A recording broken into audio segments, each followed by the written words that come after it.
حضرت حسن نے اپنے موت کے وقت حضرت حسین سے کہا میرے بھائی اس دفعہ جو مجھے کئی دفعہ زہر دیا گیا ہے لیکن جو زہر اس دفعہ ہے اس نے میرا کلیجہ کاٹ دیا. آپ کو خون کے پخانے آ رہے تھے بار بار اور آپ تڑپ رہے تھے مچھلی کی طرح جو پانی کے بغیر تڑپتی.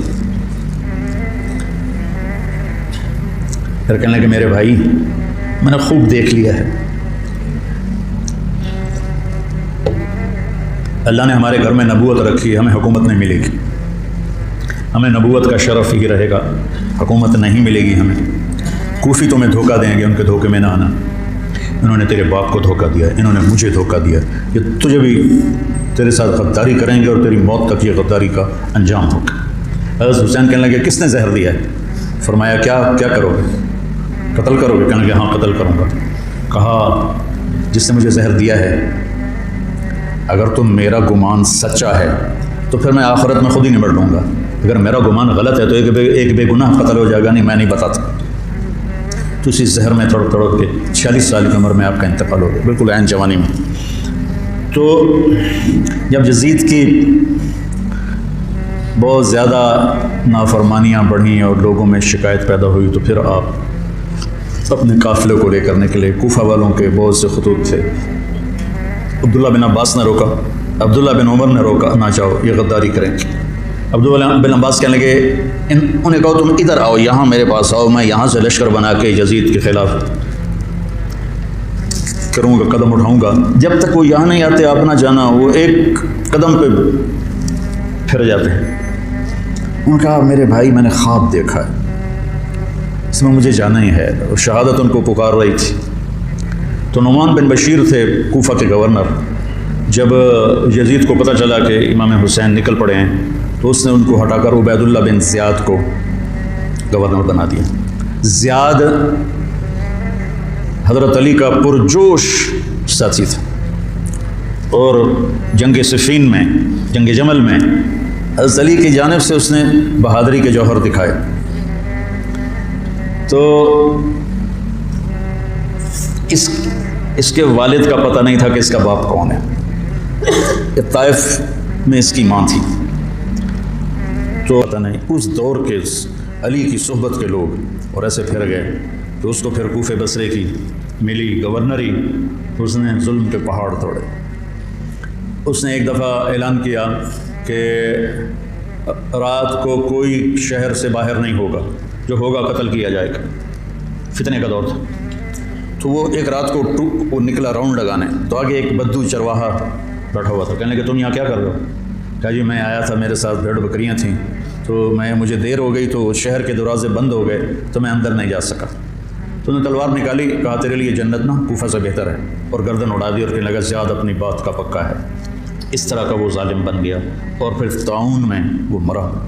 تو اس کا بیٹا تھا عبید اللہ, تو وہ باپ کی طرح وہ بھی ظالم تھا, جیسا باپ ویسا بیٹا. تو ابن زیاد آ کر وہاں اس نے کوفے کی حکومت سنبھال لی. مسلم بن عقیل رضی اللہ تعالیٰ عنہ کو حضرت امام حسین نے بھیجا تھا حالات کا پتہ کرنے, ان کو پکڑ کے شہید کر دیا. تو جب یہ راستے میں تھے تو کوفے سے کچھ لوگ راستے میں ملے تو آپ نے پوچھا مسلم بن عقیل کا, تو کہا جی ان کو تو شہید کر دیا گیا ہے. کہا کوفے والوں کا کیا حال ہے؟ تو انہوں نے کہا دل آپ کے ساتھ ہیں, تلواریں بنو امیہ کے ساتھ ہیں. دل آپ کے ساتھ ہیں, تلواریں بنو امیہ کے ساتھ ہیں. تو کچھ لوگوں نے واپسی کا مشورہ دیا کہ واپس چلے. تو حضرت مسلم بن عقیل کے بیٹوں نے کہا اب ہم اس کے خون کا بدلہ لیں گے, ہم واپس جانا ہمارے لیے بزدلی ہے. اور تقدیر ان کو کھینچ کے لائی کربلا کے میدان میں. تو ابن زیاد نے حسین بن نمیر کو ایک دستہ دے کر بھیجا کہ ان کو پانی سے دور کہیں روکو, پانی کے قریب نہ ہوں. تو اس نے حر بن یزید کو 1000 کا دستہ دے کر کربلا کے میدان میں بھیجا اور ان کے آنے سے پہلے دریائے فرات کے کنارے کو قابو کر لیا. اور آل رسول پہ پانی بند کر دیا جائے, یار کمال کی بات.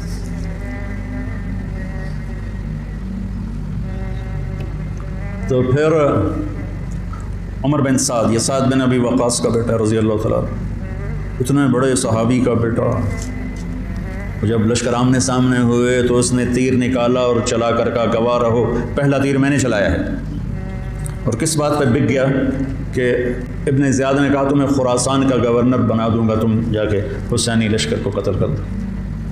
تو وہ خراسان یا افغانستان کو خراسان کہتے تھے، خراسان کی گورنری کے لیے اس نے ایمان کا سودا کر دیا۔ اتنے بڑے صحابی کا بیٹا، خیر نبیوں کی اولاد کافر ہو گئی تو صحابی تو نبی سے نیچے ہی ہوتا ہے۔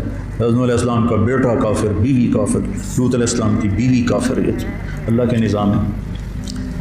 تو وہ لشکر لے کر آیا تو شمر بن ذل جوشن، جوشن کہتے ہیں زرہ کو، جیسے درع کا لفظ تو عام ہے، مشہور ہے، لیکن جوشن بھی زرہ کو کہتے ہیں۔ عباسی خلیفہ تھا مقتدر، اس کے دور میں وفد آیا اہل روم کا، تو اس نے پورے شہر میں سونے کی زرہیں بنا کر لٹکا دی، پورے بغداد کو اس نے سونے کی زروں سے مزین کر دیا۔ وہ جب آئے تو ان کو وہ سونے کی زریں دیکھ کر ہی ان کا تو پیشاب نکل گیا، ایسا اس نے اپنا روب و دبدبہ دکھایا۔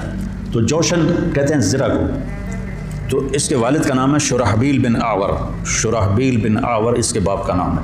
ذوالجوشن نام نہیں ہے، ذوالجوشن اس لیے ہے کہ عرب میں سب سے پہلی زرہ اس نے پہنی تھی، جو ایران کے بادشاہ نے اس کو دی تھی، تو اس سے اس کا لقب پڑا ذوالجوشن۔ اس کا یہ بیٹا تھا خبیث، اور یہ حضرت علی کے ساتھیوں میں تھا۔ صفین کی جنگ میں حضرت علی کے ساتھیوں میں حضرت معاویہ سے لڑا تھا، اور بس پھر پیسے کی کھنک میں اندھا ہو گیا۔ یہ چتکبرا تھا، برس ہو گئی تھی، پھل بہری۔ جب لشکر آمنے سامنے ہوئے تو حضرت امام حسین نے فرمایا اللہ اکبر، صدق اللہ و رسولہ، اللہ اکبر، اللہ اس کے رسول نے سچ کہا۔ تو لوگوں نے، ساتھیوں نے پوچھا کیا کہا؟ میں نے اپنے نبی سے سنا، آپ نے فرمایا میں دیکھ رہا ہوں کہ ایک چتکبرا کتا میری اولاد کا خون پی رہا ہے، تو وہ یہ ہے جو سامنے کھڑا ہے۔ تو آپ کے جمعرات کو شمر نے آ کر کہا کہ قتل کرو، جنگ کرو۔ باقی تو عمر بن سعد جو تھا وہ تھا کہ کوئی مسالت کی شکل نکلا، اس نے آ کر کہا جنگ۔ تو آپ نے ان کو پیغام بھیجا مجھے ایک دن کی مہلت دو سوچنے کے لیے۔ وہ دن تھا جمعرات کا، 9 محرم۔ تو بڑے خوش ہو کے کہا ٹھیک ہے۔ تو رات کو آپ نے قافلے کو جمع کر کے فرمایا کہ دیکھو انہیں صرف میری طلب ہے، تم میں سے کسی کے ساتھ ان کی دشمنی نہیں ہے، تم مجھے چھوڑ کے چلے جاؤ، میں اپنے آپ کو موت کے لیے پیش کر دوں گا، تم کیوں مرتے ہو میرے لیے؟ تو انہوں نے کہا کہ حسین ہمارا جینا مرنا تیرے ساتھ ہے، ہم تجھے چھوڑ کے کبھی نہیں جائیں گے۔ اور عجب بات ہے، 4000 کا لشکر عمر بن سعد لے کر آیا، 1000 کا حر بن یزید لے کر آیا، 5000 ہو گئے، اور ادھر 32 گھوڑ سوار اور 40 پیدل، 72، 5000 72، کیا جوڑ بنتا، لیکن کیا جگر تھا حسین کا جو اپنے آپ کو موت کے حوالے کر رہے ہیں، اور پتہ ہے کہ میرے بچے بھی ذبح ہو جائیں گے۔ عاصم کا بازو ٹوٹا، 5 سال کی عمر تھی، میرا جو درمیان والا بیٹا، تو وہ اس کو نہ چڑھا رہے تھے تو اس کی چیخیں نکلی، تو میں بھاگ کے باہر نکل گیا، مجھ سے اس کی چیخیں سنی نہیں گئیں۔ وہ کیا ہے ہستی ہے جس کے سامنے جگر گوشوں کو تلواروں سے ذبح کیا جا رہا ہو، اور اس کے چہرے پر استقامت کے سوا کچھ نہ ہو۔ ادھر آ ستمگر ہنر آزمائیں، تو تیر آزما ہم جگر آزمائیں، نہ کر لبوں کو سی عشق ہے دل لگی نہیں، سینے پہ تیر کھائے جا، آگے قدم بڑھائے جا، یعنی زبان حال سے کہہ دے کہ ہاں ستائے جا۔